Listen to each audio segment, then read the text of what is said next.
للمرة الثانية هي عند البرازيلي تياغو يلعبها المعيوف، كرة في الشباك في الجول، جول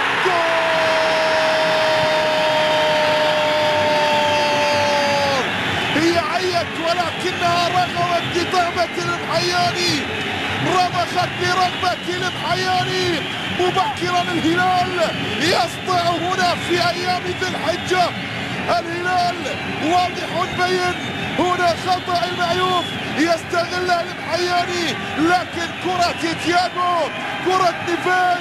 شوف الكرة الماضية، شوف لحظة الخروج، لا وجود للتسلل، كرة تصل وصلت إلى معيوف لم يحسن الاستغلال.